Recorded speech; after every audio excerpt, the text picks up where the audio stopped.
अयोध्येत 22 तारखेला शरयू नदीच्या तीरावरती 1008 शिवलिंग आणि जे 100 महायज्ञासाठी कुंड तयार करण्यात येत आहेत। त्यामध्ये महायज्ञाचा सोहळा जो आहे तो पार पडणार। आपण पाहतोय की याची सगळी जय्यत तयारी जी आहे ती या ठिकाणी शरयू नदीच्या काठावरती केली जाते। जवळपास 100 कुंड जे आहेत ते महायज्ञासाठी बनवण्यात आलेले आहेत। 1008 शिवलिंग तयार करण्यात येत आहेत आणि आपण पाहतोय की अशा पद्धतीने सिमेंटचे कुंड जे आहेत ते या ठिकाणी बनवण्यात आलेले आहेत। जवळपास 3 फूट खोल आपल्याला हे कुंड पाहायला मिळते। काही तास जो आहे तो यज्ञ जो आहे तो याच ठिकाणी चालणार आहे आणि त्याची सगळी तयारी जी आहे त्या ठिकाणी करण्यात येते। या यज्ञकुंडाचं नेमकं महत्त्व काय आहे, 1008 शिवलिंग जे तयार करण्यात येत आहेत त्याचं नेमकं महत्त्व काय आहे हे आपण गुरुजींकडून जाणून घेणार आहोत। आपल्याबरोबर गुरुजी आहेत की इथं सगळी व्यवस्था जी आहे ते पाहत आहेत। गुरुजी क्या बताना चाहेंगे, 22 जनवरी को राम मंदिर का लोकार्पण होने जा रहा है, कैसी तैयारी चल रही है शरयू के तट पर? बहुत बरसों पहले 2015 में इसी भूमि पर मैं राम मंदिर के लिए एक बहुत बड़ा विशाल यज्ञ किए थे।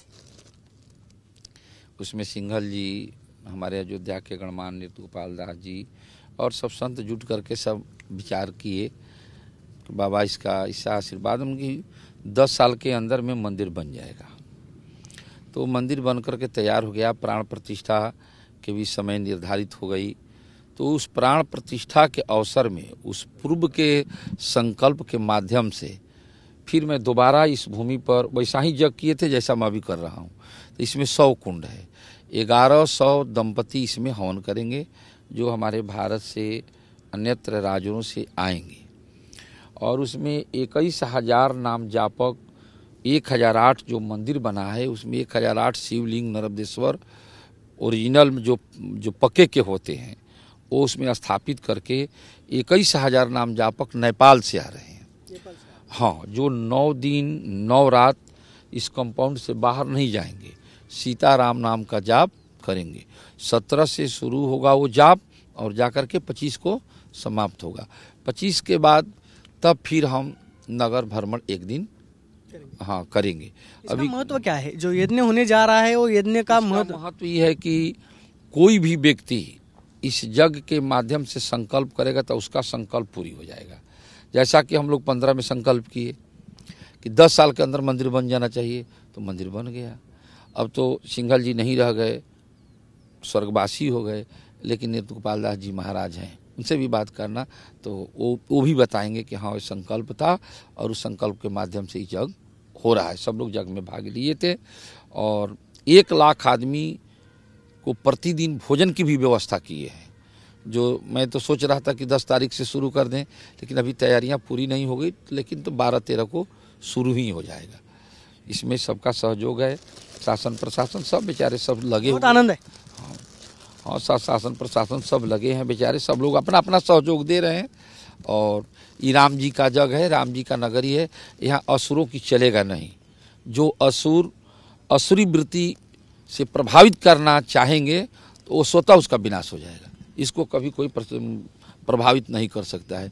यह अवध नगरी चारों धाम का धाम है, यह जननी है। इसी से जितने धाम हैं, जितने तीर्थ हैं, सब उत्पन्न हुआ है।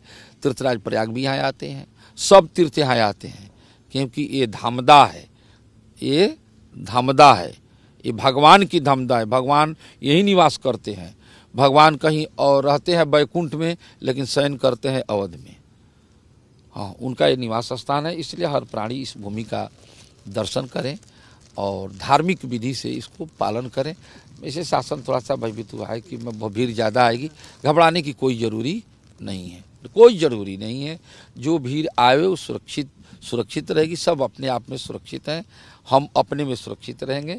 सीताराम नाम का सबका आदेश है, जो जहाँ है सीताराम सीताराम करते रहो। सीताराम कहने से कोई कुछ नहीं होगा। शासन प्रशासन जो जहाँ लगे हैं सब सीताराम करो। ऐसे तो कथा लोग कहते हैं, तो कथा जो है सो कथा में कुछ मिलावट होती है।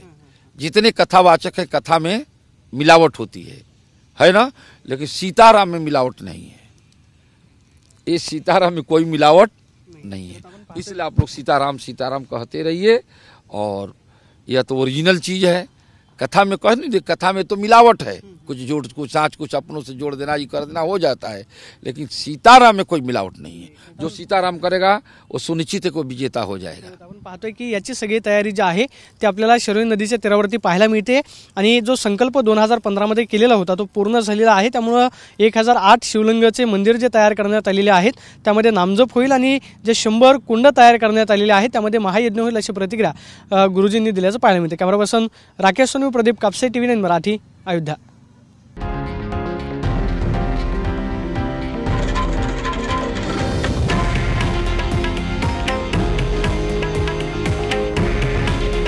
हे आहे देशातील नंबर 1 न्यूज नेटवर्क आणि आपण पाहत आहात TV9 मराठी।